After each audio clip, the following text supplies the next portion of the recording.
Buenas noches.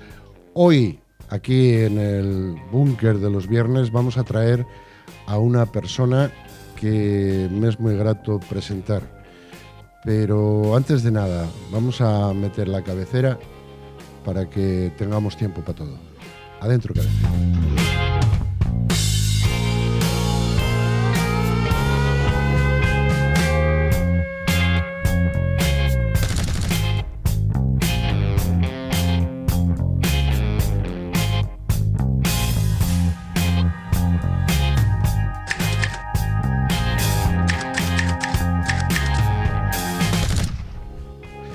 Pues como antes os decía, vamos a entrevistar a una persona que para mí es muy agradable presentar porque viene de una tierra que me es muy conocida y muy querida.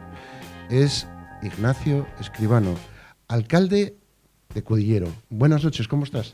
Buenas noches, José. Encantado de estar aquí contigo. ¿Cómo ve usted Cudillero?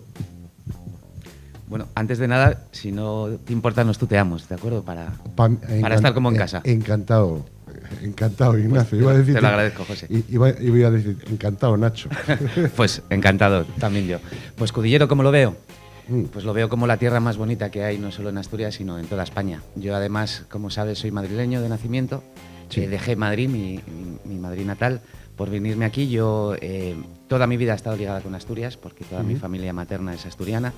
Y ya por el año 90, que fue cuando mi abuela compró la casa allí en Cudillero, todos los años me iba para Madrid llorando en verano, desesperado, diciendo otra vez a la ciudad, qué horrible. Y en el año 2009, el 1 de julio para ser más exactos, me vine aquí a vivir, he formado aquí mi familia, me vine como abogado, porque soy abogado en ejercicio, y tuve la oportunidad de poder acudir a la anterior legislatura encabezando las listas del Partido Popular. Y ahora soy alcalde de Cudillero, lo cual para mí es un orgullo y una responsabilidad tremenda. Una subida, porque estamos hablando de... Yo también estuve viviendo en Madrid y digo yo, un gato en Cudillero, que venga de aquí. Bueno, yo el Madrid que conocí estaba en construcción la M30, ya te digo. Ya tenemos hasta M50. Yo conocí en el Parque del Retiro un león que en vez de dar miedo, daba pena. Pero estamos hablando del 63, no, ya hace bastante tiempo. Volviendo a esta tierra tan preciosa, tan pisueta ella, Cudillero, ¿cómo la ves a nivel turístico? ¿Qué le falta? ¿Qué le podemos hacer? Hombre, a Cudillero a nivel turístico, el mayor problema que tenemos en Cudillero para el turismo es el aparcamiento.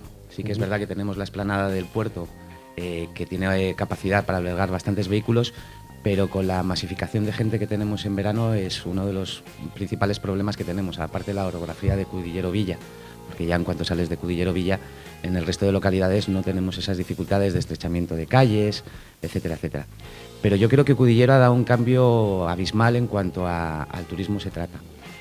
Nosotros además, este equipo de gobierno, desde que accedimos a la alcaldía, nos hemos puesto como propósito y como meta el desestacionalizar el turismo, porque sí que es verdad que durante el verano cuatriplicamos población, o sea, es algo alucinante. Pero el resto del año sí que tenemos, pues los fines de semana tenemos muchos visitantes, incluso estos años atrás, que el tiempo ha sido un poco más benévolo, finalizado el verano, que aquello que llamaban el veroño, y hemos tenido afluencia de gente, pero nos hemos propuesto a través de actividades culturales, deportivas, el desestacionalizar el turismo para que tengamos pues esa visita de gente durante todo el año, no solo en verano, Semana Santa o incluso Navidades. Cudillero es una tierra mítica y muy histórica. O sea, podemos visitar Cudillero en invierno y ver pues todos los monumentos que tenemos a nuestro alrededor. Estoy ahora pensando en esa iglesia donde se ve vaqueiros de alzada no pasar de aquí. Sí, en San Martín de Luña. Entonces, cuando llegas, lo mismo te da que sea verano, invierno, incluso el invierno, viendo en el muelle los cachones, como digo yo, las olas rompiendo, viendo ese aspecto maravilloso que puede tener, no sé, me viene a la cabeza la playa del Silencio, ¿no? Me viene a la cabeza pues lo que hablábamos, los monumentos que tenemos en la Tierra. Y yo creo que debería ser visitado a ver, te voy a preguntar, ¿el Camino de Santiago pasa? Pasa por nuestro concejo, sí. Tenemos el real y luego el de la costa. El de la costa, tenemos exacto. dos caminos. Estamos hablando de dos. Sí, efectivamente. Que debería, no sé, hacer algo a nivel político para que se estructurara. Sí que es verdad que se está potenciando mucho más el Camino de Santiago. De hecho, el año pasado hubo una partida presupuestaria para señalizar correctamente el Camino de Santiago, tanto por la ruta que va por las Palancas como por la que va por la costa. Pero yo creo, huelga decirlo, yo antes vivía en El Pito, ahora vivo en La Atalaya, en Cudillero, pero antes vivía en El Pito y justo por detrás de mi casa pasaba el Camino de Santiago. Sí. Y recuerdo que pues empezabas a ver a peregrinos en el mes de mayo, un poquito antes y tal, pero es que ahora ya los ves todo el año. O sea, claro, desde enero hasta finales de diciembre, todos los años hay peregrinos a cualquier época del año, con lo cual yo creo que es un referente turístico, cultural, lógicamente que tenemos que explotar y cuidar y mimar. Dentro de la problemática que puedes encontrar en Cudillero, los problemas que te vas encontrando como alcalde, ¿cuáles son los más...? Hombre, el problema principal que nos encontramos cuando accedimos a la alcaldía fue el tema económico. Éramos un ayuntamiento endeudado, lo siguiente, porque para una población de 5.323 habitantes, si no me falla la memoria, según la última estadística del Instituto Nacional de Estadística, claro, 9 millones de euros de deuda es algo inasumible para esa población. Sí. Sin desmerecer, porque creo que hemos hecho un buen trabajo en estos 2 años y medio, hemos disminuido a 6 millones de euros la deuda. También hay que tener en cuenta la bajada de tipos de interés, que eso nos ha beneficiado bastante. Pero el mayor problema principal fue el económico, porque realmente para dar servicio público, pero un servicio público realmente para lo que nos demandan nuestros vecinos, que no son grandes cosas realmente, sino pues tener calidad en el agua, tener la luz en el alumbrado público, que sus caminos estén asfaltados, un ayuntamiento que sea responsable y resolutivo. Pues yo creo que eso nuestros vecinos día a día se están dando cuenta del cambio que estamos realizando en el ayuntamiento, pero esa falta de liquidez muchas veces pues te hace no poder hacer grandes proyectos, tener que estar siempre pues mirando el céntimo, nunca mejor dicho, para ver en qué se invierte y qué no se invierte, porque al fin y al cabo es dinero público, no es mi dinero, es el dinero de todos mis vecinos. Y hay una cosa importante: durante estos 2 años y medio, pese a la deuda tan ingente que tenemos, no hemos subido ningún impuesto, con lo cual estamos haciendo, yo creo que una buena gestión en cuanto a pues una reducción del gasto y un incremento del ingreso, y a ver si podemos conseguir cambiar la ruta que tenía el Ayuntamiento de Cudillero, que iba abocado a una bancarrota, a una intervención. Como hablan las noticias, también te viste como imputado, como, no sé cómo se puede decir. ¿Y qué opinas de esa situación? ¿Pero imputado en qué sentido? No, imputado. Con los temas que te atribuían de temas de contrataciones aquellas. Sí. Bueno, yo ya lo expliqué claramente. Nosotros nos percatamos cuando entramos en el ayuntamiento que había muchos contratos, que no había existido un procedimiento administrativo previo. O por ejemplo, en el caso de los seguros, que es muy significativo, teníamos los vehículos municipales asegurados de forma individualizada, en vez de tener una flota de vehículos que supone un ahorro importante para el ayuntamiento. La mayoría de los reparos que se nos han puesto desde los servicios técnicos municipales son de contratos que ya vienen de una época anterior, del gobierno socialista, y que nosotros, por desconocimiento, porque no sabíamos de otros proveedores, pues hemos continuado con esos mismos contratos. No creo que hayamos hecho ninguna irregularidad, porque no existe ningún reparo respecto de contrataciones que hayamos podido realizar nosotros, y en el caso de que existan esos reparos, lógicamente somos los primeros en rescindir esa contratación. No tenéis nada que ver. No. Yo estaba cogiendo aquí de La Nueva España: Soto de Luña exige una solución a la turbidez del agua corriente. Cuéntame. Bueno, lo primero, transmitir a todos los vecinos de Soto de Luña. Precisamente ayer por la tarde tuve una reunión con 2 representantes de la Asociación de Vecinos, y transmitirles mi más profundo pesar porque tengan que tener ese agua, porque sinceramente no es de recibo que abras el grifo de tu casa para bañar a tu hijo o para beber y te salga el agua de ese color. Sí que es cierto que tampoco es por echar balones fuera, pero es un problema que viene desde hace bastante tiempo. No es que hayamos entrado en el gobierno y de repente el agua sale marrón. Pero a mí se me cae la cara de vergüenza, José, eso te lo aseguro, que cada vez que veo una publicación o un vídeo que me manda algún vecino con el color del agua, se me cae la cara de vergüenza. Pero es lo que tú dices, que viene de hace más tiempo. Viene de hace más tiempo, sí. A ver, en Soto de Luiña experimentó un crecimiento urbanístico porque antes la gestión del agua la hacía el propio pueblo. Pero al haber ese aumento urbanístico, pues lógicamente ellos no se vieron capacitados de poder abastecer de agua a todo el mundo y ya pasó a manos municipales. En ese momento es cuando empezaron ya, no sé decirte en qué año fue porque yo no vivía ni aquí, y en ese momento ya empezó a tener esos problemas. Desde el equipo de gobierno hemos hecho bastantes contactos con técnicos especializados en esta materia y al final la solución que nos han propuesto desde diferentes vías es el instalar unos filtros de arena antes de las captaciones de agua de los depósitos, que es lo que va a solventar ese problema. Nosotros llevamos una partida presupuestaria para este año 2018 para contemplar esas obras y esperemos que el resto de formaciones políticas del Concejo de Cudillero voten a favor de los presupuestos, porque no tenemos mayoría en el Pleno. Pero son unos presupuestos técnicos, no son políticos. Quizá las tres cosas que llevamos políticas y no técnicas, una pueda ser, porque es una reclamación que tienen nuestros vecinos y que lógicamente hay que darle solución. Es que claro, lleva mucho más tiempo ocurriendo que cuando tú entras en el cargo. Y uno se pregunta, ¿qué es que ¿es ahora cuando se dan cuenta o...? No, hombre, antes también se quejaban. Lo que pasa es que sí que es cierto que antes la gente era más reacia a comunicarse con ese ayuntamiento. Yo creo que ahora nuestros vecinos han visto que es un ayuntamiento que está abierto para todo el mundo. Yo no hago diferenciaciones. Yo recuerdo cuando entré en la alcaldía, las primeras reuniones que mantenía con algún vecino, lo primero que me decían es, yo no le he votado, pero digo, bueno, ¿eso qué más dará? Porque pensaban que a lo mejor no les iba... Y yo trato a todo el mundo con el mismo respeto y la misma educación. Y sobre todo intento empatizar con ellos y sus problemas, porque lógicamente yo nunca he sido político. Yo soy abogado, hace 2 años y medio que entré en política y creo que realmente muchas veces como político lo que tienes que es estar en el suelo, o sea, pisar la tierra igual que pisan y no eres diferente por ser político. Caminar entre la gente. Efectivamente. Y yo empatizo con ellos. Hay muchas veces que por las noches le das muchas vueltas a todos los problemas que tienen tus vecinos y incluso te quita el sueño, porque realmente hay problemas muy serios como para mirar para otro lado. Es que precisamente el mirar para otro lado no va a hacer que el agua cambie de color. No, desde luego que no. Hay otra noticia que nos llegaba hace poco, que es que el Principado asume la obra en la vía del Faro Vídeo, pero no el mantenimiento futuro.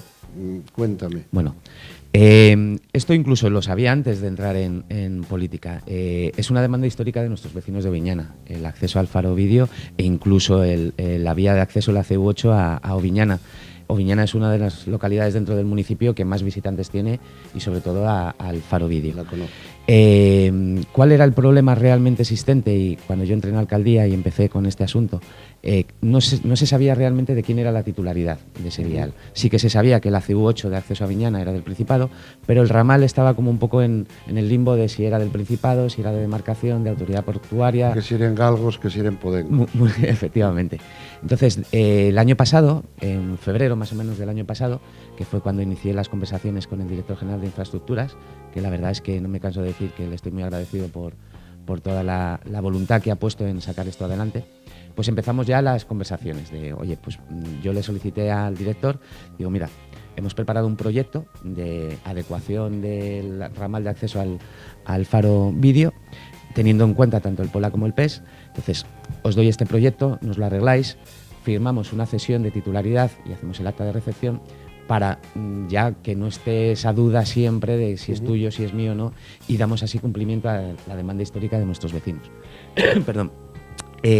A raíz de esa comunicación en febrero, pues enviamos diferentes oficios a administraciones, ya sean autonómicas o estatales, a demarcación de carreteras, demarcación de costas, puertos de Avilés, a ver qué información o qué documentación tenían ellos para poder determinar de quién era la titularidad.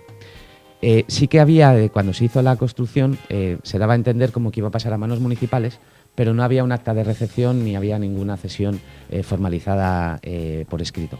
Entonces lo que le propuse al director era eso, pues oye, nos arregláis el vial, incluso le dije que nos arreglasen también la CU8 de acceso a Viñana y posteriormente, una vez arreglada, asumimos la titularidad municipal y a partir de ese momento ya no queda dudas de quién es el titular y nosotros haremos el mantenimiento futuro.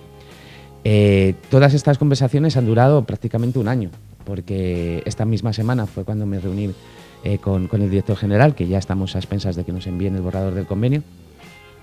Y también quiero agradecer porque lo que no estaba previsto, que eso es de recibo, reconocer las cosas a quien las merece, todo lo que es el entorno del faro, todos los miradores que hay allí, pues también la autoridad portuaria va a hacer una inversión para arreglarlo, con lo cual vamos a tener Oviñana como se merece y como nos demandan nuestros vecinos desde hace muchísimos años. Que comentaban que el mantenimiento futuro del faro no se sabe, pero claro. Claro, pero bueno, el faro es de la autoridad portuaria. Nosotros lo que nos ceden es el vial y luego el ramal. Estaba yo preguntándome que si hay forma de vivir dentro del faro, que me mandaréis a mí. Pues no es mal sitio para vivir. Encantadísimo de estar ahí. Y bueno, yo quería meterme un poco también con las fiestas que tenemos en Cudillero. Una de las más grandes es la Muravela. Este año ya tenéis pregonero, ¿sabéis quién? No, bueno, Cesario. Cesario es el que recita, el que escribe y recita la Muravela y entiendo yo que no va a haber ningún cambio. Vamos, espero. A eso tendríamos que preguntárselo a él, pero vamos, yo creo que no, que va a ser el Cesario y vamos a acercarnos más a la situación actual y tenéis el Antroxu. Este año dedica sus fiestas de carnaval a los cuentos infantiles. Cuéntame qué hay pues por mira, ahí. No solo en el ayuntamiento organizamos el carnaval, sino que también en los centros educativos, tanto en el de Pozo en el Asturamérica como en la Humildad en Soto de Luiña, hoy tenían también un desfile de los críos y profesores, porque ahí la verdad es que participa todo el mundo, los padres, una chocolatada, y la verdad es que a mí me hace mucha ilusión, porque además ahora soy padre, que nunca he tenido esa condición antes y por lo tanto ahora disfruto mucho más de todas estas fiestas infantiles porque con los niños pues te diviertes muchísimo más. Y nada, la temática se decide entre todos los niños, cada año se hace una temática diferente, este año han tocado los cuentos infantiles.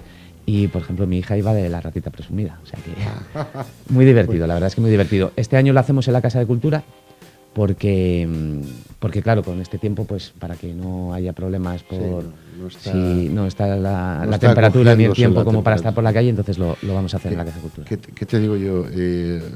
Viendo desde fuera a Ignacio Escribano, ¿qué te quedas? ¿Como abogado, como alcalde, como padre?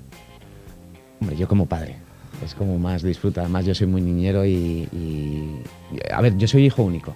Sí. Pero nosotros en mi familia somos 38 primos. Con lo cual tengo muchos primos mayores que yo, pero muchos más pequeños. Y la verdad es que les he cuidado desde pequeños, o sea, les he dado biberones, les he cambiado pañales y siempre he sido muy niñero. O sea, que de las tres facetas te diría que con la que más disfruto es con mis hijas, como padre. Pues yo creo que eso va a dar mayor calidad y calidez al alcalde, porque verá la ayuda hacia los menores. Sí, aparte que, fíjate, nosotros cuando llegamos a Cudillero, porque yo antes veraneábamos en Ceceda, en Trinfisto y Nava. Sí, lo conozco. Y mi abuela vendió la parte de la casa de allí y compró la casa en Cudillero. Y realmente, yo, vamos, una de las premisas que me he puesto como alcalde, porque ya te digo, cuando compró mi abuela la casa, Cudillero, si no me falla la memoria, tiene una población de casi 12.000 o 13.000 habitantes. Ahora estamos en 5.000, o sea, la despoblación ha sido horrible. Entonces, una de las propuestas que nos hemos hecho desde el equipo de gobierno es traer población a Cudillero. Y, lógicamente, esa población que queremos que vengan es gente con niños. De hecho, ahora mismo hemos reformado todos los parques infantiles que existían en el concejo y en aquellas localidades del concejo donde no hay un parque infantil, estamos haciendo parques infantiles. Hemos hecho en Bayota, tenemos previsto hacerlo en Santa Marina, en San Martín de Luiña, en todas las localidades donde no haya un parque infantil, para poder decir a la gente, ven a vivir a Cudillero, vas a tener todos los servicios, lógicamente de una zona rural, porque no estamos hablando de una gran ciudad. Estamos intentando atraer empresas a nuestro concejo, a los polígonos que tenemos allí, afianzar las que ya existen y generar puestos de trabajo para que Cudillero sea un destino apetecible. Precisamente te iba a preguntar sobre los polígonos.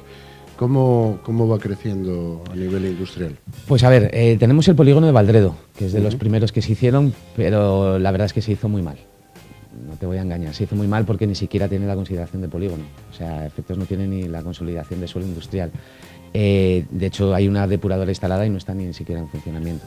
Ahora mismo llevamos 2 años trabajando incesantemente en intentar revertir esa situación y tenemos iniciativas privadas para construir otros polígonos que estamos yendo despacito y con buena letra para que no suceda lo que pasó con el polígono de Valdredo, que ya te digo, muchas veces no podemos ni optar a las ayudas del IDEPA porque no tenemos la consideración de suelo industrial consolidado.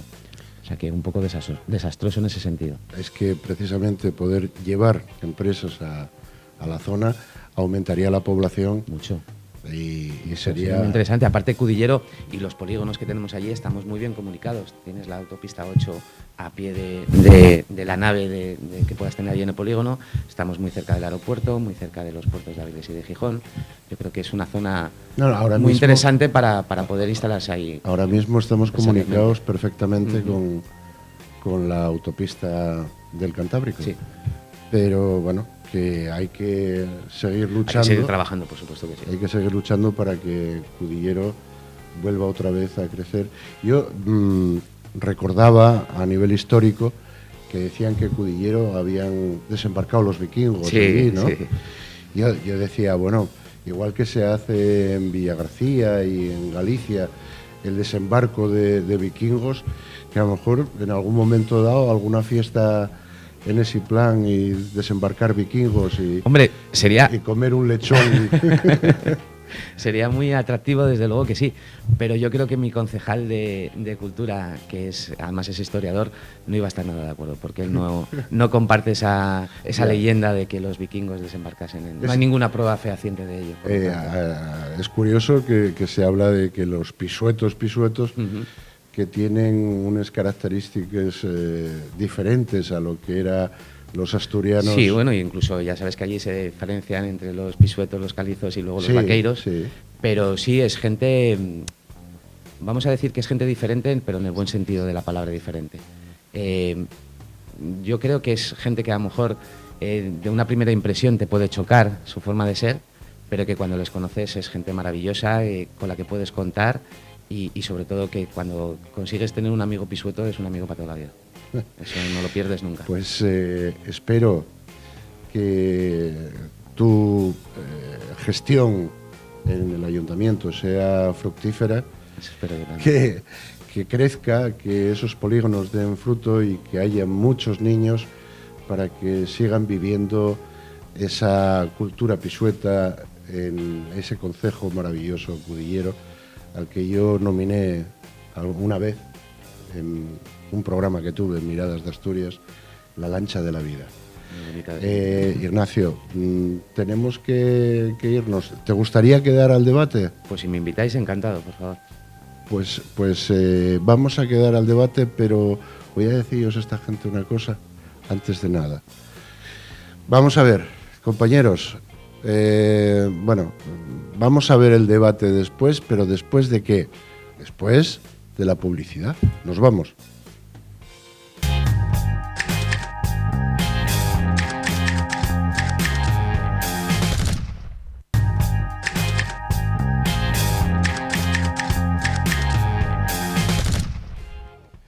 Bueno, pues ya estamos aquí en la tertulia de los viernes, repasando un poco todo lo que se vio en la actualidad tanto de España como de Asturias.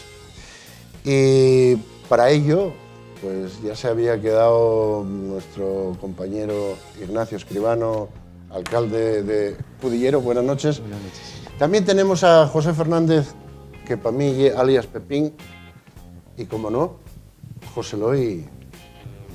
Buenas noches. Buenas noches. Buenas noches. Quisiera plantear encima de la mesa una historia, a ver qué me contáis, porque yo estoy viendo que cada vez los críos están en una edad en la que a mí me parece que las situaciones que se están dando no son lógicas. Sabemos el otro día en Bilbao, los 3 chavales menores de edad que apuñalaron y mataron a unos ancianos por robar dentro de casa de ellos.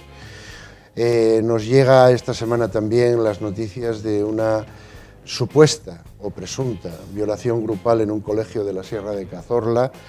Niños de 12 y 14 años violaron a un niño de 9 y después la noticia de una niña de 11 años dando a luz, y por lo que dicen fue un hermano también menor el padre de eso. Entonces yo me estoy preguntando, lo primero es, ¿está pasando algo a nivel social, a nivel de los niños? ¿Están teniendo una sensación social que pues, la violencia, una sexualidad falsa? ¿Qué está pasando? Porque yo esto nunca lo vi o nunca lo viví, o creo no haberlo vivido nunca. Yo creo que cuando pasan estas cosas, lo primero que hay que mantener es un poco la objetividad sobre ese tipo de procesos, porque cuando saltan son muy escandalosos, pero si tú miras las cosas históricamente, pues a lo mejor pasaron más veces o vienen pasando y no es una cosa excepcional. Lo que pasa que sí es verdad que ahora hay un instrumento que es Internet, en el que se accede a todo tipo de información que, si no hay el control, el filtro de un adulto de lo que a un niño puede acceder, pues puede acceder a cosas que son pues nada convenientes en el caso de niños. Y yo no sé si en este caso puede haber alguna influencia de ese tipo, porque no tengo más información que la que se dio así un poco por los medios de comunicación, y la primera reacción de cualquiera pues es asombrarse y quedarse espeluznado de cómo es posible que pasen estas cosas, pero eso está investigándose ahora, es una presunta, la Fiscalía está actuando y tal, los hechos son muy graves y hay que saber los casos, las condiciones concretas de estos niños, porque por ejemplo los de Bilbao, pues son gente que en una situación de desestructuración, de no asistir al colegio, en fin, se sabía que tarde o temprano iban a delinquir de manera grave. La gravedad del asunto es que mataron a 2 personas. Llegar a una muerte... Eso es muy grave. Y esos niños pues tienen un futuro pues que como no caigan en manos de profesionales, de instituciones que puedan pues reeducarles, ¿no? Que sea un término que pues lo que necesitas es un proceso de reeducación, porque si a esas edades cometes ese tipo de delitos es que algo va mal en tu sistema moral, algo ha fallado efectivamente. Y con los otros niños, los del caso este de Jaén de la violación, pues lo mismo, pero hay que ver el caso concreto. A mí no me parece muy conveniente que nos pongamos todos a especular sobre lo que puede pasar o no puede pasar sin tener datos de esos casos concretos, y yo no los tengo. O sea, el hecho en sí es deplorable, pero más allá de eso, pues al no tener no tener datos concretos de las condiciones de educación de estos niños, no me parece que sean un caso de desestructuración, de pobreza, de tal, porque están en un colegio escolarizados y tal, y la cosa sucedió en el recreo, según parece. Sí. Pero bueno, hay que saber cuáles son las condiciones concretas en las que se produjo eso, yo creo. De acuerdo. Contarme. Sí, yo normalmente estas cosas ocurrieron siempre. Yo tengo ya unos años y me recuerdo en mi época joven que ocurrían cosas también. Siempre ocurrieron cosas. Es cierto que cuando surge un número determinado de casos, surge la alarma. O sea, la alarma social surge cuando se ve que hay un número determinado. Yo pienso que en todos estos años, desde los 75 hacia acá, se fue generando una cultura que evidentemente ayuda ahí, ¿eh? Porque los jóvenes copian de los mayores. Y aquí se generó una cultura de que todo era fácil, de que todo estaba resuelto, de que no había ningún problema. Y los jóvenes, pues yo creo que absorbieron esa cultura. Y en la juventud de hoy ves que no hay interés en preocuparse por las cosas que realmente le debían de preocupar.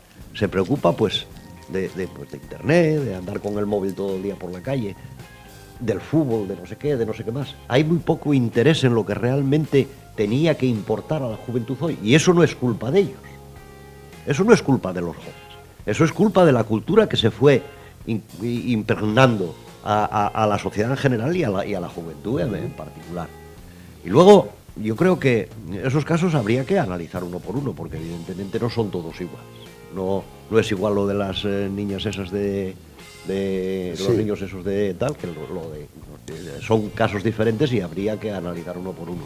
Y habría que... la educación es fundamental. Habría que poner mecanismos de educación para que los jóvenes recibieran pues otra clase de algo que les conduzca por otra senda. Y evidentemente luego habrá casos en los que, independientemente de que se impregne la juventud de una cultura determinada, surgirán. Y entonces habrá que aportar otros mecanismos desde las distintas administraciones para tratar de mejorar, como decías tú un poco, esa situación, verla y buscarle soluciones, porque la juventud es lo fundamental en una sociedad, ¿eh? Van a Y ser si adultos. tenemos una juventud que va camino pues de no creer en nada, de no querer saber nada y de tirarse al monte, pues estamos perdidos. Idealizando equivocadamente. Ignacio. Hombre, yo estoy bastante de acuerdo con lo que han dicho los dos compañeros. Sí que es cierto que yo, me considero una generación, soy del año 75 y no puedo hablar de antes de ese año, pero sí que creo que esta sociedad que vivimos hoy en día ha perdido muchos valores. Y como bien decíais, ahora mismo lo que a los chavales les importa es tener el móvil para poder acceder a Internet, estar en todas las redes sociales. Pero yo creo que, como bien decías tú, Pepe, no es un problema realmente de los niños, sino de los padres y de la sociedad en la que vivimos. Ahora mismo, si os dais cuenta, antes cuando eras pequeño, pues sí, ¿qué quieres ser? Médico, bombero, futbolista. Ahora los niños lo que quieren ser es participar en Gran Hermano, en programas de esos, y dices, bueno, ¿qué futuro nos espera con gente así? Con respecto a, y en relación a estos temas que están ahora tan de actualidad, sí que estoy convencido de que pasaban también antes. No es lo mismo porque la repercusión que tiene ahora a través de todas las redes sociales, de Internet, pues te llegan todas las noticias en el momento. Incluso cualquiera con el móvil puede hacer de reportero, con lo cual te puede estar informando constantemente. Antes lo hablábamos fuera de cámara, pero yo recuerdo, yo he ido a un colegio de curas y cuando los curas te pegaban un bofetón, llegabas a casa, se lo decías a tu padre y tu padre te pegaba otro porque algo habrías hecho en clase. Ahora los padres van al colegio a pegar una paliza al profesor. Lógicamente yo creo que los niños, como esponjas que son, realmente pues trasladan a su vida diaria lo que están viendo en su entorno. Por lo tanto, yo creo que es un problema tanto educativo como de valores que se han perdido muchísimo en este tiempo en el que estamos viviendo. Es que tanto dentro de los colegios, en tu caso no puede ser porque ya tratas con gente mucho más adulta. Pero ves que hay profesores que se sienten incluso agredidos por los chavales. Sí, vamos a ver, yo creo que una cosa que se perdió fue la unidad de clase en la lucha de clases. En la lucha de clases entre los jóvenes o los niños y la sociedad. La sociedad está formada por los padres, los centros educativos y los organismos públicos. Claro, ¿cuál es el problema? El problema es que la consejería considera que los estudiantes y sus padres son los clientes y los profesores son los empleados. Entonces, cuando hay una queja del cliente, la consejería se suele poner de parte del cliente y en contra del empleado. Y ahí es donde se produce el primer cortocircuito de la unidad de clase en la educación frente a los niños. ¿El cliente siempre tiene la razón? No, porque los niños no son clientes. Exacto. Son receptores de un derecho que es el derecho de educación. Y los profesores, el profesorado, no son los empleados de un negocio. Pero eso mismo pasa en sanidad, ¿eh? Bueno, bien, efectivamente. Entonces, esta lógica del clientelismo y del intentar quedar bien está minando eso por una parte. Y por otra parte está lo que comentaba Ignacio, el enfrentamiento entre los profesores, el profesorado y los padres. Los profesores y los padres tienen que formar parte del mismo equipo, no de equipos diferentes. Y hay una confusión en el equipo. Y la confusión en el equipo es que el equipo son los padres y los niños. No. El equipo son los profesores, los padres y las autoridades políticas con competencia en esos ámbitos. Y esa unidad hay que reconstruirla constantemente. Además, el mundo está cambiando muy rápido. El acceso a la información, el problema que tiene no es el acceso a la información, eso es bueno y eso facilita que la gente pues tenga acceso a todo tipo de información, eso está bien. El problema es que se acceda a esa información de la manera adecuada a la capacidad de la persona, en este caso del niño, para asimilar esa información. Y que no se vean imágenes para las cuales pues, el niño no tiene esquemas para comprender qué es eso y se provoquen pues, salidas de tono de la realidad. Es decir, a los 9 años, bueno, yo no sé si tenía muchos intereses sexuales. Todavía. Yo ninguno. Pero yo pienso, creo recordar que todavía no, que eso me vino un poco más tarde. Entonces, que en ese grupo hubiera niños de 9, pero bueno, como por ejemplo no sabemos nada, ¿qué fueron? Los de 14 los que instigaron y los otros, los de 9 fueron manipulados y la víctima era el que estaba más a tiro, yo qué sé, bueno, en fin, pero que la pérdida... Sería en la época de la pubertad donde empiezan los intereses sexuales. Pero es posible que esos intereses sexuales, debido a la gran cantidad de imágenes de contenido sexual a las que cualquiera tiene acceso, se estén adelantando. Y entonces, pues eso puede que sea... pero estamos especulando porque... Supuestos. Y yo luego, con respecto a la pérdida de valores de la que hablabais, eso es una cosa muy tópica, por otra parte. Quiero decir, o sea, que ya se encontró un papiro del año 3000 a.C. que decía que la juventud estaba perdida. Sí, porque siempre hay un choque generacional, ¿no? Entre los manuscritos del Qumran. No, de Egipto. Los de Qumran son de Palestina, ¿no? Bueno, el asunto es que ellos, efectivamente, la sociedad va cambiando y los jóvenes van cambiando también de intereses y de tal. Pero al mismo tiempo que se dan esos cambios y que detectamos en los jóvenes cosas preocupantes, como por ejemplo que su deseo sea ser youtuber, es decir, colgar 3 o 4 vídeos que los vea mucha gente y que entonces una empresa de publicidad te pague porque como vendes bien la moto por ahí, pues entonces y hay gente que se gana la vida así. Entonces eso en algunos niños dicen, bueno, pues yo quiero ser eso, que eso es muy cómodo, porque estoy aquí en el ordenador y tal. Claro, eso es una cosa muy artificiosa. Y que en realidad para conseguir ser eso, la mayoría de los que lo hacen son gente que conoce bien el medio, que tiene formación en imagen y tal. Pero al mismo tiempo hay muchísimos jóvenes, más que nunca, que estudian carreras universitarias, también debido al desarrollo económico del propio país. O sea que estamos en una situación en la que por una parte hay muchos jóvenes quizá despistados o con unos despistes mayores o distintos de los que tenían otras generaciones, pero al mismo tiempo también con un acceso a estudios superiores mayor que en otros momentos, lo cual no es malo, es bueno, ¿no? Y los jóvenes sí que tienen muchos intereses, por ejemplo, con colaboración con ONGs, hay muchísimos jóvenes que colaboran con ONGs más que en otros tiempos. Tienen menos interés en la política, evidentemente, porque la política es más confusa, más extraña, pero al mismo tiempo también pues son gente muy abierta a todo tipo de cosas. Yo que trato bastante con ellos, pues no estoy especialmente preocupado porque los jóvenes de hoy en día se estén perdiendo el norte. Qué bien hablas. No, yo creo que cuando generalizamos cometemos un error. O sea, la juventud de hoy no es distinta de la juventud de otras épocas. Y son distintas las circunstancias, no la juventud. La juventud son seres humanos exactamente ahora que hace 50 años que hace 100. Son seres humanos. Iba a hablarte de nuestra juventud clandestina. Y yo me recuerdo que de joven pues hacíamos cosas también locas, de aquella manera, ¿no? Sí, pero no de la gravedad que estamos viendo ahora. De esta gravedad no, porque es que ahora hay elementos que se introducen en las mentes del ser humano que son novedosos. Si nos fijamos un poco, aquí en España hay situaciones determinadas que se plasman en la realidad, pero si vamos a Estados Unidos hay muchas más. ¿Por qué? Ahí hay más que aquí. Hombre, porque hay más millones de habitantes. No solo por eso, hay más en general. No según número de habitantes, hay más en general. En general, tú si recoges una parte de la población de Estados Unidos y similar a la de España, hay más casos ahí que aquí. Hombre, evidentemente sí, porque son sociedades que no son extrapolables. Yo estudié un año en Estados Unidos y la sociedad americana no tiene nada que ver con la española. Ya, existe una cultura. Intentamos parecernos a ella cada día más, trayendo pues Halloween, trayendo un montón de historias, claro. Pero no somos iguales. Pero ahí está lo que acabas de decir ahora, que estamos caminando en esa dirección. Y yo creo que eso es peligroso. A los jóvenes hay que darles elementos, motivos, modelos, cauces, y no se les está dando. Porque vivimos, en esta democracia vivimos sin dar a los jóvenes cosas. Y el problema, Pepe, yo creo que, yo sobre todo, además, mis hijas son muy pequeñas, una tiene 4 años y la otra 1 año y medio, pero nosotros somos 38 primos y yo tengo muchos primos mucho más pequeños. Realmente es lo que hablábamos antes del acceso tan libre a Internet.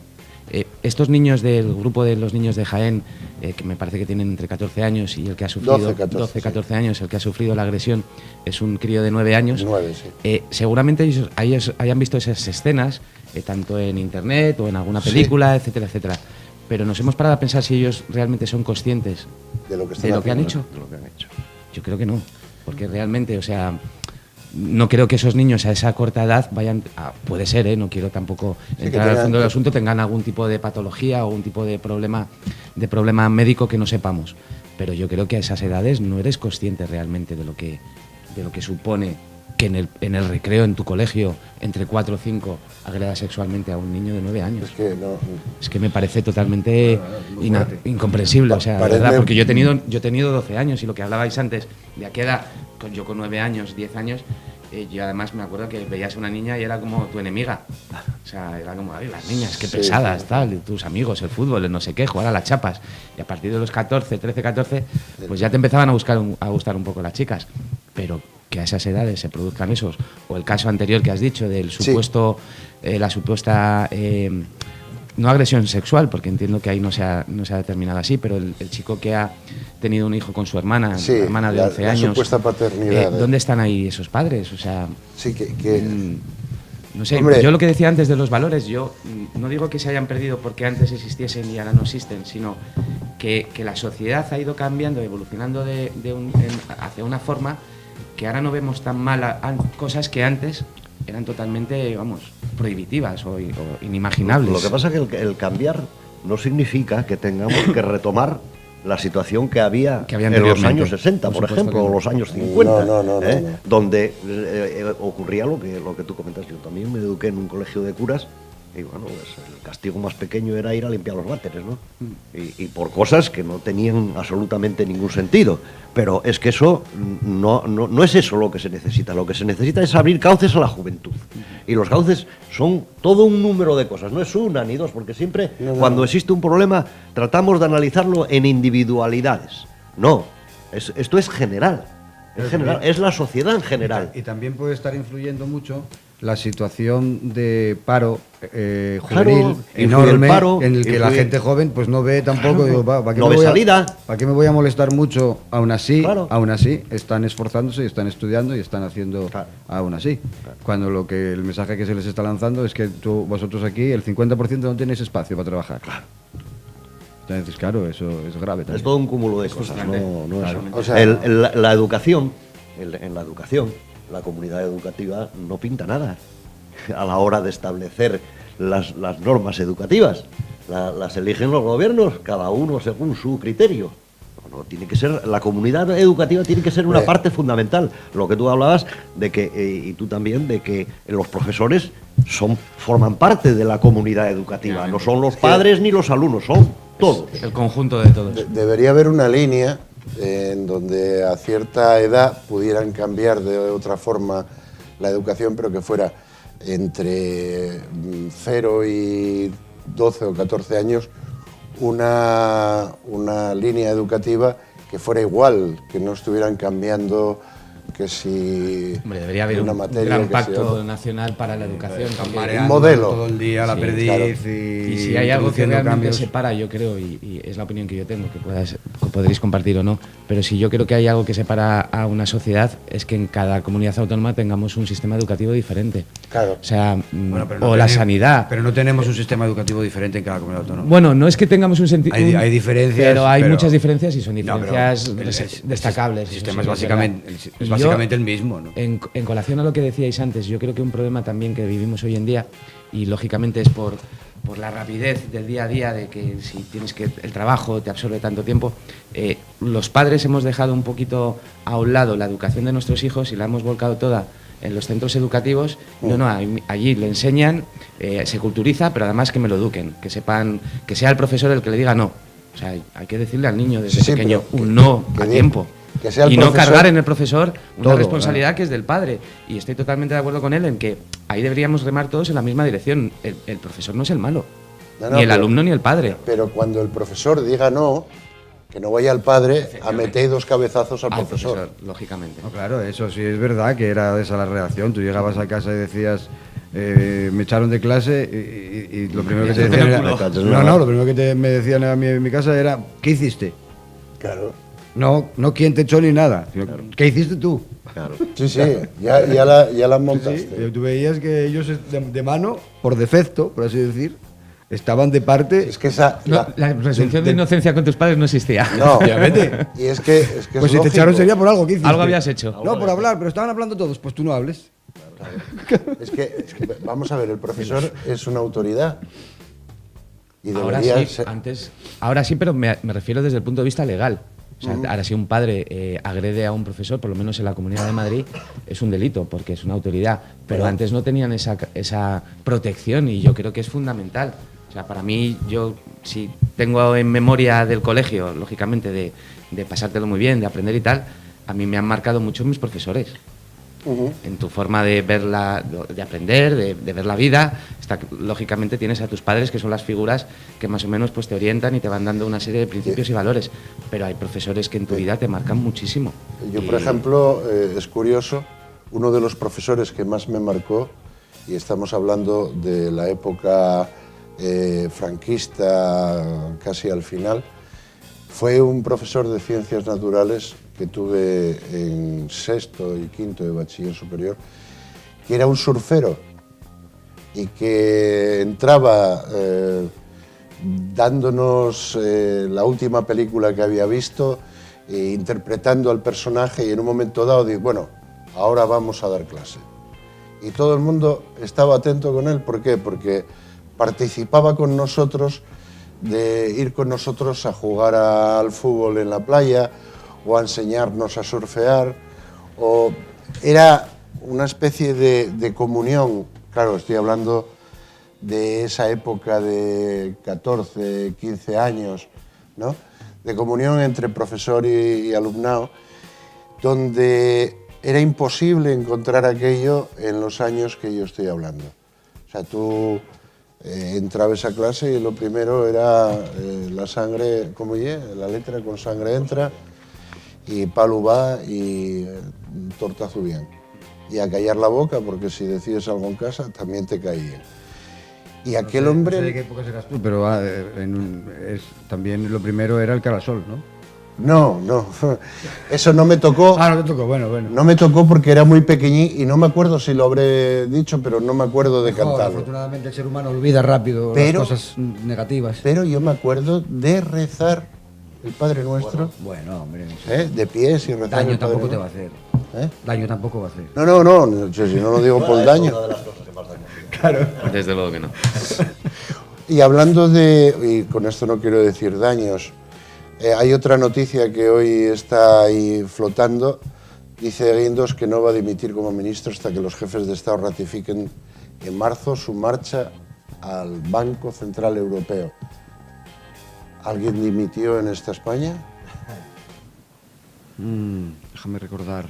A ver, Dimitió. silencio. Pues no recuerdo yo ahora mismo. Voluntaria o forzadamente. Alguien habrá dimitido. Pero bueno, vamos a ver, De Guindos era asesor de una de las empresas depredadoras que se dedicaban a ganar dinero de manera especulativa constantemente. Dijiste depredadoras. Depredadoras de esas empresas, sí. Era directivo de esas empresas. ¿Cuántos es su premio? Cuando fue nombrado ministro de un país en una época de crisis en la que se aplicó una receta que todo el mundo sabe a quién beneficia y a quién perjudica. Fueron los gestores de la entrega de la pasta a los bancos, engañaron al pueblo diciendo que eso se iba a recuperar, no se va a recuperar nada, y ahora están cobrando, el gobierno español están cobrando los servicios prestados a la ideología alemana contemporánea de la política de recortes. El pago a los servicios es colocar a este elemento al frente de un puestín pues bien curioso, con un salario bien curioso, pero hasta que no lo tenga bien cogido, pues no va a soltar el otro. Esto es normal, no sé por qué. Es un hombre que habla ex cátedra, como se le puede observar en sus declaraciones. Él sabe lo que va a pasar. Además habla pontificando sobre lo que va a pasar en el futuro, que es una cosa alucinante en este tipo de economistas, ¿no? Dice, el gobierno establece que vamos a tener el crecimiento será del 2,5. Y luego tienen que... no, el gobierno revisa su previsión y no va a ser de 2,5, va a ser de... 2,6. Mejor aún, la Comunidad Europea prevé que va a ser mayor todavía, pero que va a ser. ¿Cuántas veces se ha comprobado que esas predicciones acierten o dejan de acertar? Hombre, Eso es una cuestión que no es una cuestión del crecimiento previsible de una planta, que se basa en datos anteriores, porque esas previsiones están cargadas de decisiones políticas por el medio, y los actores que realizan las predicciones son participantes en que esas predicciones se cumplan o no se cumplan con decisiones políticas que ellos mismos toman con respecto al precio del dinero, a los tipos de interés, etcétera. Que no es empírico. La economía no, desde luego, la economía es política. Estoy de acuerdo contigo, pero añadiría más. Vamos a ver, el señor de Guindos, aquí se está haciendo todo un trabajo de que hay que apoyar al señor de Guindos, porque resulta que es español. Hay personas en Francia que me resultan mucho más entrañables y agradables de analizar y de compartir con ellas lo que sea, que otras de España. O sea, porque sea español no es razón para que se le apoye. El nacionalismo puede haber otras personas en Europa que coincidan mucho más con los intereses de este país que la actitud del señor de Guindos. Ahí estoy de acuerdo totalmente contigo en que el señor de Guindos, bueno, pues proviene de donde proviene. Y en las actuaciones que tuvo este gobierno con respecto a la crisis, todos sabemos a qué nos condujeron, a que tengamos en este momento un país con una situación de pobreza impresionante en un número importantísimo de la sociedad, y esas fueron sus actuaciones. Eso es lo que queremos. En eso queremos que nos apoye en el Banco Europeo, porque en el Banco Europeo va a hacer lo mismo. Claro. Que es lo mismo que están haciendo la señora Merkel es que si no le nombraban. Ellos saben a quién nombran. Pero en cualquier caso, yo quiero enlazar con lo anterior. Vamos a ver. Esto es una cosa más. Esto forma parte de la cultura que el individuo adquiere. O sea, estas cosas de que aquí todo vale, de que lo importante es lo económico. Se habla del IBEX, de no sé qué más, pero nadie habla de los problemas que tienen los miles de familias en este país que están pasando hambre. El IBEX sí será y muy interesante para el ámbito económico, pero yo no creo que la subida del IBEX ni la bajada afecte a la vida cotidiana de los ciudadanos. Yo cuando veo a un ciudadano normal hablar, joder, es que bajó el IBEX, ¿a ti qué más te da que baje el IBEX que suba? Eso importa al poder económico, que es el que le interesa que suba o que baje. Lo que importa... Luego, si sube o baja, hay repercusiones en el conjunto. Pero vamos a ver, aquí estamos en un mundo en el que vamos poniendo granitos de arena en todas las cosas en el ámbito de la política para que luego surjan las cosas que surgen. Que surgen cosas incontroladas y irracionales, porque vivimos en un mundo que vamos caminando hacia lo irracional. Bueno, ya lo decía Dalí. Cuéntame. Yo no estoy muy de acuerdo con lo que han dicho ellos, desde luego. Vamos por partes. A ver, yo creo que el que de Guindos sea candidato a la vicepresidencia del Banco Central Europeo, desde el punto de vista egoístamente hablando para España, es positivo, porque vamos a tener una persona que va a representar los intereses españoles en una entidad tan importante como es el Banco Central Europeo. Que vaya a seguir o no la línea de recortes que han seguido hasta ahora, lógicamente yo no soy economista, no estoy en la cabeza de ellos y no puedo plantear esa resolución. Pero yo lo veo positivo para los intereses de España, volver a tener un peso dentro de Europa en un organismo de vital importancia como es el Banco Central Europeo. Y lógicamente, a ver, yo creo que de Guindos ha hecho un papel importante desde el Ministerio de Economía y de Competitividad, y tampoco estoy de acuerdo en que no se vaya a recuperar ese dinero que se dio para salvar a los bancos, que al fin y al cabo, dentro del mal menor en el que nos encontrábamos en ese momento, era la solución más práctica y más acorde a las necesidades que tenía en ese momento nuestro país. El que no haya renunciado todavía al ministerio, pese a que lo ha anunciado, que sí, yo soy partidario de que, hombre, si no me han nombrado todavía, ¿por qué voy a tener que dejar la cartera del ministerio cuando tengo seguramente muchísimas tareas todavía de por medio que no voy a dejarlas a un lado? Estamos hablando de marzo.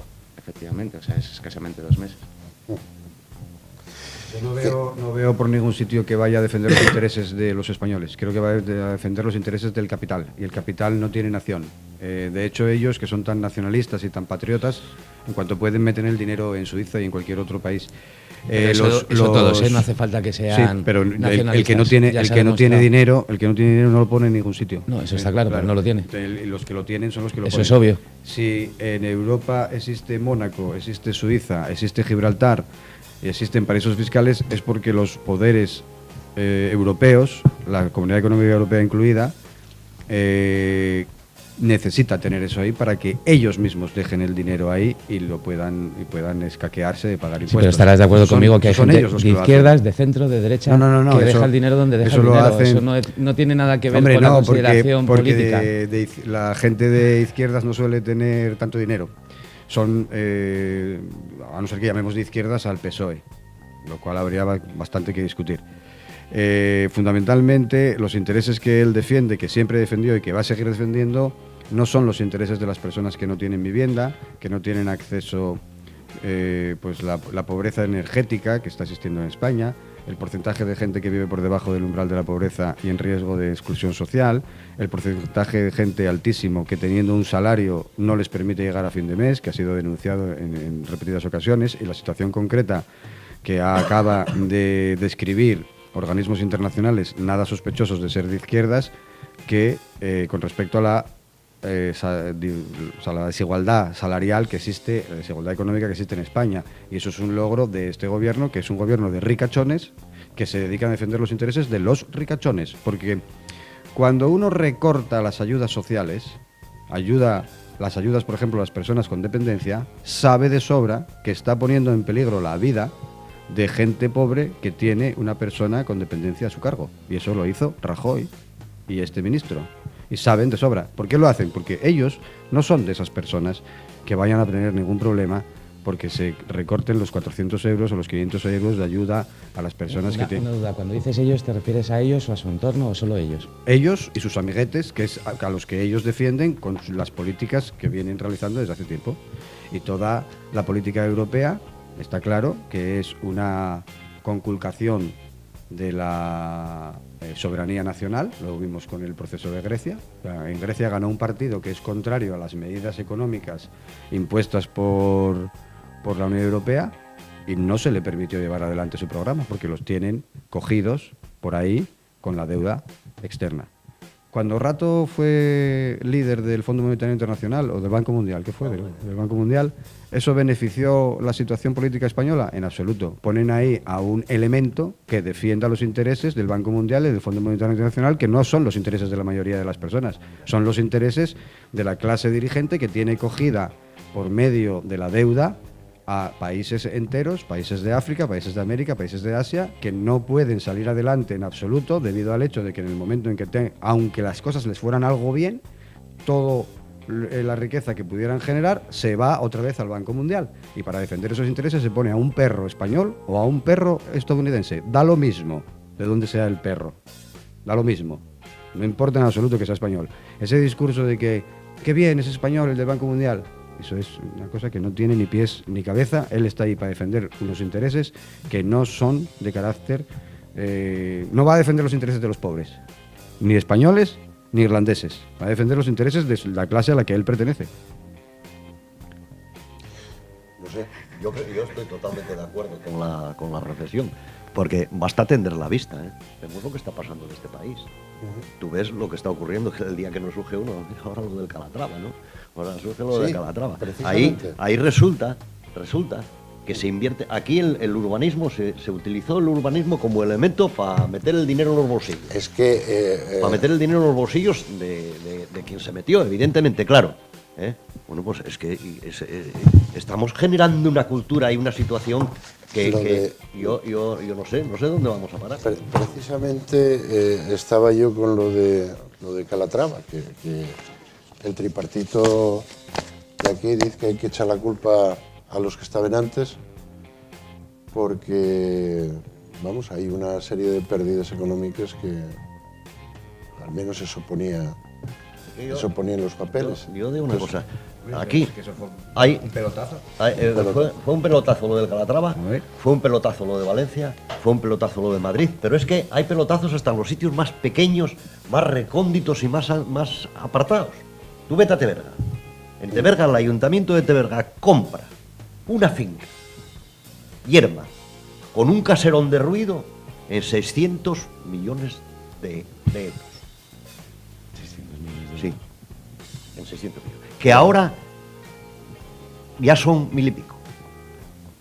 Bueno, el ayuntamiento de Teberga, si tiene que pagar ese dinero, que ahora se lo reclaman, claro, le reclaman ese dinero. Pero ¿Esto hay que pedir un crédito al Banco Mundial? En aquel momento, el PSOE gobernaba por mayoría en Teberga. Estamos Y hablando de mucho dinero, Y hacía lo que quería. Demasiado.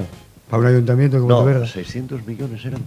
mira, a ver, Yo cuando entré en el ¿Cómo será Ayuntamiento la de finca? Cudillero tenemos una deuda de 9 millones de euros, llega a ser de 600 y yo creo que vamos, no hago la aquí. No, hace estelar aquí, por supuesto. No, eran Algo 600 me lo llevo. millones de pesetas. De pesetas. De pesetas. De Vale, pesetas. vale. Que ahora, al parecer ahora, traducidos a euros, ahora tienen, me parece que tienen que pagar 1000 y pico, O 1000 sea, y pico millones de euros.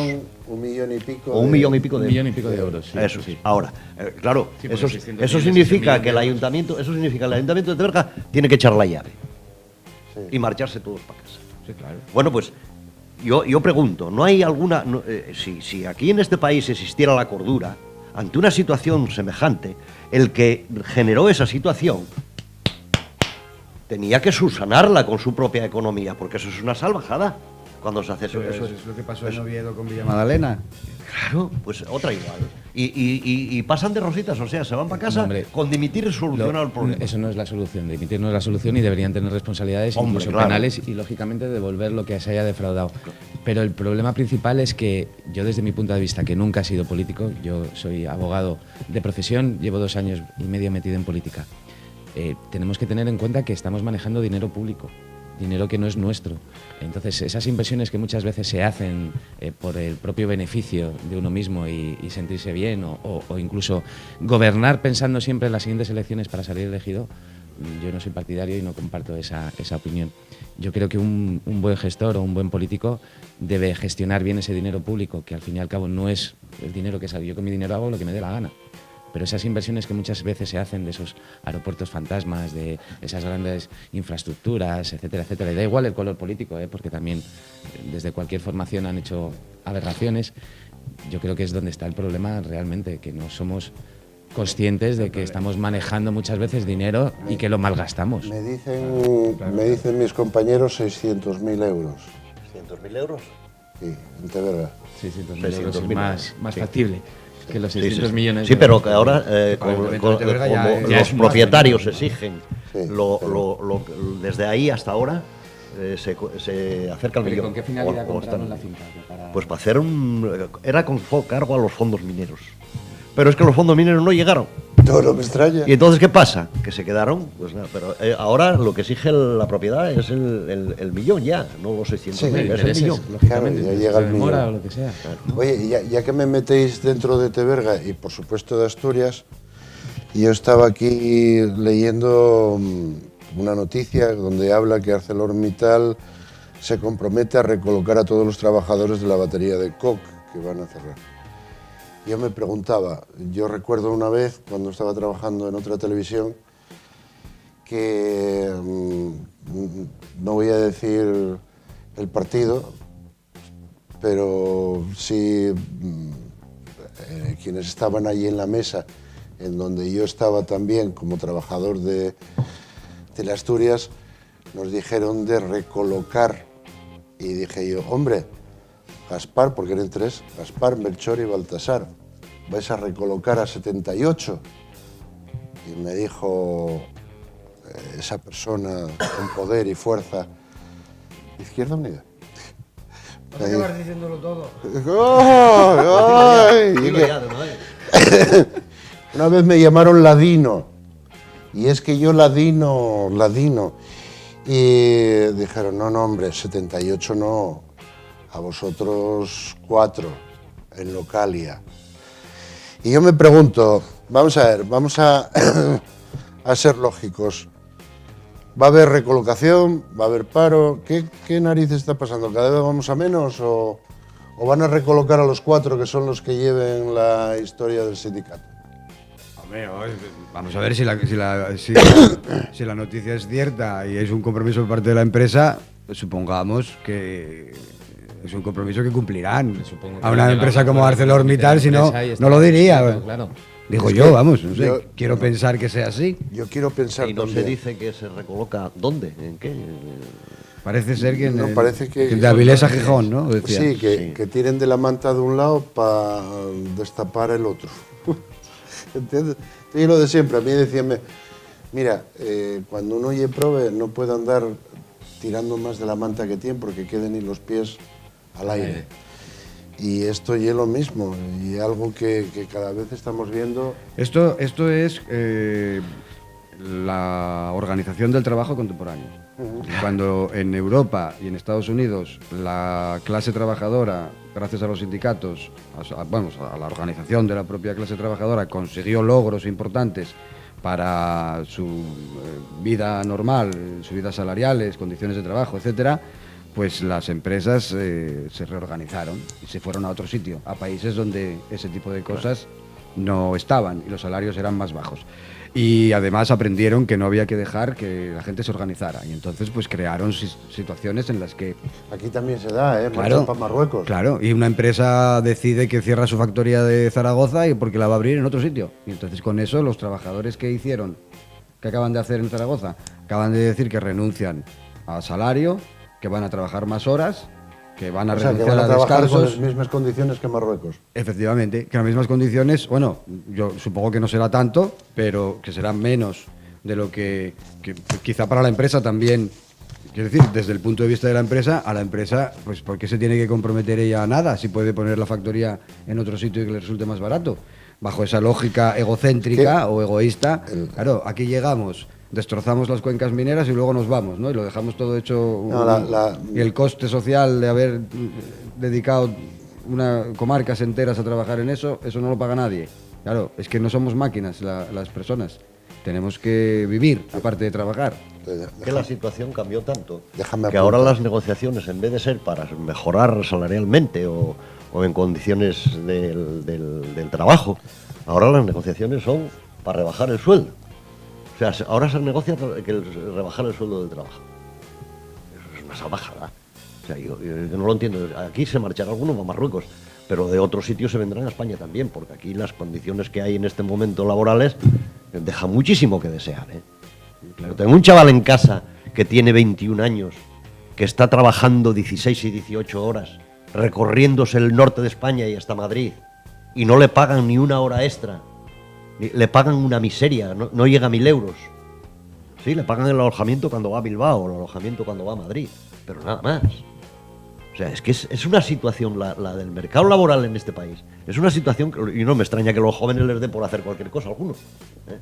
Y casi es hasta lógico, porque no ven futuro ninguno, ni ven solución a nada, ni ven una estabilidad. O sea, hoy la juventud no tiene estabilidad. Hoy tienes una carrera aquí, tener una carrera o una diplomatura o lo que sea, y no sirve para nada. Es muy complicado el mercado laboral hoy en día. Es muy competitivo y sí que es cierto que es complicado para los jóvenes. Muchas veces no encuentran para su preparación. Yo tengo muchos compañeros que estudiaron conmigo Derecho que desgraciadamente tampoco han podido ocupar un cargo, digamos, dentro de lo que es el mundo del derecho. Algunos se dedican a cosas tan increíbles como animador de hoteles o indistintamente. Sí que es cierto que venimos de una situación mundial muy complicada, eso no es desconocido para nadie, y que el mercado laboral en España ha sufrido un cambio abismal con respecto a lo que era antes. Antes todo el mundo pues andaba buscando siempre esa estabilidad en el trabajo. Yo siempre he sido partidario, quizá porque he vivido fuera de España, que muchas veces aquí nos hemos encorsetado a eso, al tener el mismo trabajo toda tu vida y digamos como a autocomplacencia de, bueno, yo tengo mi trabajo, soy fijo y tengo mi nómina y no me preocupo por nada más. Y yo creo que eso ha sido un problema para nuestra sociedad a nivel España. Yo, por ejemplo, una cosa que no me gusta nada compararme con los americanos, porque somos totalmente opuestos a ellos, pero sí que me gusta mucho, por ejemplo, la movilidad que tienen ellos. Yo, por ejemplo, yo estuve en el estado de Iowa y mucha de la gente que conocía que trabajaba allí, pues venían desde California o desde la zona este, o sea, había mucha más movilidad y no era tanto el apego a un puesto de trabajo y toda la vida me perpetúo en ese puesto de trabajo y yo creo que eso se está cambiando también a nivel mundial. El generar una hipoteca durante 40 años para comprar una casa, sino tener una casa alquilada y decir, bueno, pues dejo esta casa y marcho a Kentucky. El problema es que las relaciones laborales y las relaciones personales están relacionadas. Y en los países mediterráneos, en los países donde se vive bien, en los países donde los alemanes, que trabajan tanto y son gente tan racional y tal, acaban comprando... Muy amigos tuyos, ¿no? Los alemanes acaban comprando Menorca, ¿no? Durante la campaña electoral hacen actos electorales. La campaña electoral en Alemania van a Menorca porque hay una población enorme viviendo allí. Luego, ¿por qué la gente de los países que nos da lecciones sobre cómo hay que organizarse y trabajar y tal, después resulta que vienen a vivir aquí? O a Italia o a Grecia. ¿Por qué? Por el clima. No es por el clima, es por las condiciones de vida también. Y las condiciones de vida tienen que ver con las relaciones personales. Y las relaciones personales tienen que ver con los lazos familiares. Y el mantenimiento de los lazos familiares tiene que ver con que no esté uno bailando constantemente a lo largo de su vida de un sitio para otro como, bueno, iba a decir un taco, que te lleven para aquí y para allá cuando a ellos les conviene. Ya, pero es que tú lo estás planteando desde el punto de vista de que te obligan a... Y yo te estoy hablando desde el punto de vista de que voluntariamente yo no me encasillo en un puesto de trabajo y digo, no, me acomodo a toda mi vida tener ese puesto de trabajo y podré ascender o no ascender en mi empresa. Pero como yo tengo mi puesto de trabajo fijo para toda la vida, me olvido de todo. No. Yo te hablo de las personas que en Estados Unidos no le obliga a nadie a desplazarse de un estado a otro. Y se hacen kilómetros y kilómetros, porque no vamos a comparar España con Estados Unidos, que de costa a costa hay hasta cambio horario. Pero ellos se iban voluntariamente. ¿Por qué? Porque, a ver, yo soy, por ejemplo, de Chicago, pero sé que en Nueva York hay un puesto de trabajo que me interesa. Egoístamente hablando, me voy a Nueva York y en Navidades, en vacaciones, me hago no sé cuántos kilómetros para ir a ver a mi familia. No pierdo ese arraigo familiar. Pero no me encasillo en un puesto de trabajo, me acomodo y voluntariamente hasta que me muera, me hipoteco 40 años a pagar una vivienda y yo siempre sí, con mi despachito y a vivir, que son 2 días. Trabajan, viven exclusivamente para trabajar, no tienen relaciones personales y cuando uno tiene una afición crea un grupo para poder conocer gente que se dedica a esa afición y hacen relaciones artificiales porque no tienen relaciones sociales, viven en casas aisladas, no conocen prácticamente a sus vecinos y tienen una desestructuración social que favorece pasa en todas las ciudades. Su desarrollo Yo capitalista. soy de Madrid. Yo en Madrid, en mi bloque de edificios, no conocía a todos los vecinos. Ahora vivo en un pueblo como Escudillero y conozco a todos. Hombre. Tú te vas en Iowa, a Paul City, donde yo vivía, que era un pueblo, y yo conocía a todos los vecinos. Me iba a Des Moines, que era la capital del estado, y no conocía a nadie. Ya, pero o sea que todo el mundo las relaciones sabe, cada uno todo las... el mundo sabe que en el mundo anglosajón la gente joven abandona y tiene relaciones con y la sobre familia todo empieza a trabajar mucho antes, compaginan los estudios con un trabajo. Que en España. Yo he cortado jardines y he cuidado a niños y los trabajos que me permitían allí mientras estudiaba, eso lo planteas a un chaval de aquí y te dice, vete a tomar por saco, que me dé mi padre la paga. Si en España hay un 20% de personas que viven yo por debajo he empezado diciendo umbral, que no quería compararnos, pero sí en el sentido de la movilidad geográfica. Si la situación que tiene la gente joven en España, si no fuera por la cobertura familiar que tienen, esto sería un drama social. Es que eso, la situación que tú planteas de Estados Unidos, eso de la movilidad, es que aquí eso es imposible.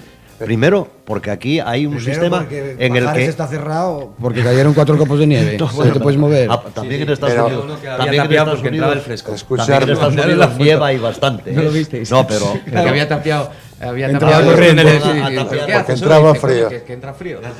Perdonar que reconduzca de nuevo esto. Estamos hablando de ArcelorMittal, estamos hablando de Ensidesa.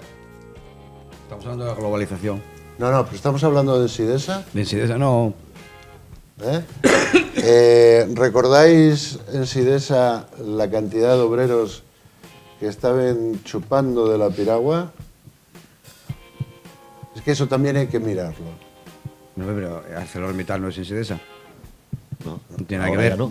Ahora ya no. Pero los que están dentro tienen que ver con Ensidesa y todavía siguen ahí adentro.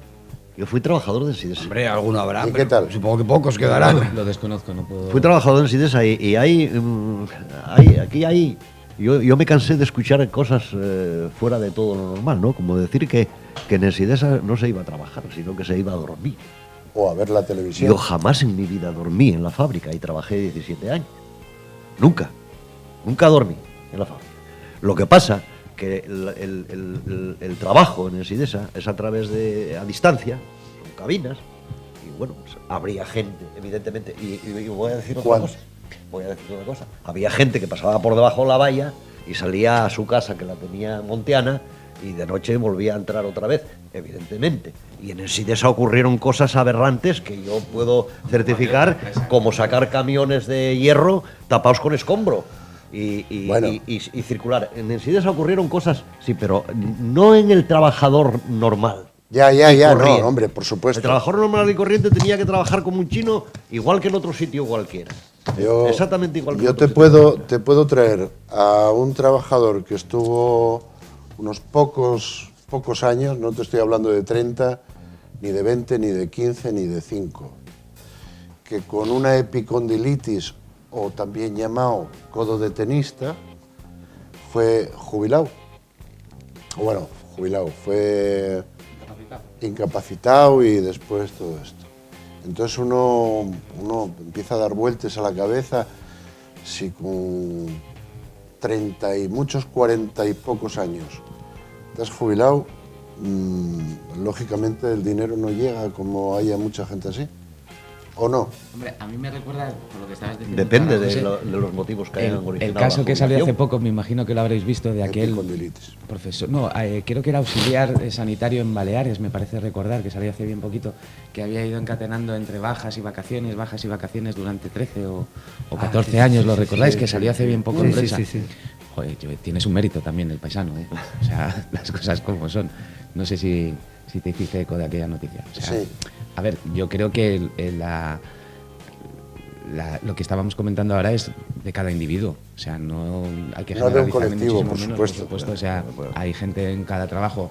Aquellos funcionarios que salieron en las noticias en Antena 3 en Valencia, que entraban, fichaban y tenían el coche arrancado en la puerta y continuaban, y salió en las noticias del mediodía de una cadena de televisión, y al día siguiente volvían a hacer lo mismo, y lo había visto toda España. A ver, no puedes decir que todos los funcionarios no hacen nada. Pero, lógicamente. Eso puede ser de los medios de comunicación, el ver mucho a Homer Simpson, ¿eh? Y ver... La central nuclear. Sí. Me están diciendo que estamos en tiempo y, bueno, ya hace unas semanas se nos murió Tola y yo aconsejo a la gente que esté viéndonos que si quiere ver una ballena muerta de 18 metros, hoy está en Caravia. Apareció ayer y sigue allí el cadáver de la ballena. Esperemos que la recojan y que hagan algo con ello. Se nos está muriendo, tú que eres psicólogo de la especie animal, se nos está muriendo lo más guapo, que son precisamente los animales. Es muy impresionante ver una ballena. Si alguien no la vio, 18 metros. aunque esté muerta, merece la pena. Es una experiencia. Nunca se le va a olvidar Sí, esa dicen experiencia. que estaba muy delgada y que, bueno, que esto va haciéndose cada vez más pesado y los probes animales son los que tienen que pagar el pato. Sí, pero los animales, nosotros también somos animales y también vamos a pagar las consecuencias, evidentemente. Nosotros somos más animales que los animales. Quizás Sí, a lo el animal mejor, racional, yo creo que alguno ya lo perdió. quizás a lo mejor vamos aguantando más por ciertas cosas, pero evidentemente que nos va a llegar también. Pero igual que esa ballena varada Sí, en Caravia, ¿no? en Caravia, yo creo que estos días de atrás hubo varado un señor encima de Villa, en compañía de su mujer, Ajá. que iba paseando por una calle peatonal con volardos para que no pudieran entrar los vehículos y que iba camino de la Semana Negra, al parecer, fue en la época de la Sí. Semana Negra. Y resulta que un policía le para y le multa. Y él reclama al ayuntamiento porque le dice que estaba parado en una calle. Una calle peatonal, que se supone que si es peatonal es para los peatones, ¿no? ¿Y por qué Y, como multa? guardas. Y le multan, entonces él reclama al ayuntamiento y el ayuntamiento de Gijón, que es muy sensible por lo que se ve, pues deniega. Pero estaba parado sin coche. Sí, andando, iban de peatones. Multan porque Y es que estaba estaba parado. vestido. Porque estaba parado. ¿Y no sería que iba en dirección contraria? No, Como no, no, Carmen no, en Madrid, no. Que limitó Estaba parado. las calles en Estaba- una dirección. No circulaba. No estaba circulando. Pero estaba él parado. estaba vestido. Sí, estaba vestido. No y su- estaba en pelota. Y su mujer también, estaban vestidos los dos, iban caminando en dirección a la Y semana. quedó parado. Y quedó parado, por lo que fuera. Parado como una viendo- vaca. Viendo algo o lo que fuera. Y le sancionan. El ayuntamiento deniega solucionar el problema. Tuvieron que ir a los tribunales. No se puede parar. Y ahora condenaron al ayuntamiento de Gijón no entiendo nada. a pagar las costas y demás. Hombre, yo acuérdame Que paró, hizo un tapón o algo. No. acuérdame cuando te venía, Es que es cómico, te es venía cómico. los grises y te dije, Circule. te decía, disuélvase. Y tú ibas a por ácido. Desaparezco. Ibas a por ácido para disolverte. Curioso. Tendremos que investigar Habrá ese que caso. estudiar. Sí. Habrá que estudiar si parándose. Voy a pararme a ver si me meten una multa a mí también. Mira, a ver. Y ya Habrá nos que ver qué reímos. ordenanza, en base a qué ordenanza o algo, porque está claro que la Ley General de Circulación no afecta a un peatón, y menos en una calle peatonal. Habrá que ver sobre qué se Además, sustentó podía ser esa una calle sanción. peatonal, pero con Yo circulación estoy de convencido vehículos. de que iban en dirección Podían contraria. circular Yo vehículos. pensé que se había parado con un coche. Y el, No, no, no. el No, policía andando, municipal estaba. ¿Hicieron soplar o algo? No lo sé, no Porque creo. había que hacer soplar al policía municipal Hombre, fue también. cuando la porque- Semana Negra. ¿Y? No digo más. Pues vete a ver. Hombre, ya lo dice la semana. Qué bien negra. Bueno, compañeros de mesa, agradezco mucho el que estéis aquí, el que me hayáis ayudado en este boleverum de cosas que vinieron esta semana a nuestros mentideros. Y espero volver a vernos en próximas ocasiones para poder seguir disfrutando de vuestra compañía y de vuestra presencia. Y de la tuya. Muy bien. Muchas gracias. A vosotros. Y a vosotros que me miráis, pues ya sabéis que tenemos un correo que es elbunker en minúscula con K @esasturias.tv y ahí me podéis escribir y me podéis llamar de todo, que como siempre os digo, ya os encontraré. Con lo dicho, la semana que viene nos vemos el martes a las 9:30, como siempre. Un saludo, conducir despacio, tener cuidado con el tiempo y acordaros, creo que lo de tapiar los túneles del Negrón ya está resuelto. Podéis pasar a ver si encontráis algo al otro lado. Venga, nos vamos. Para la semana que viene más.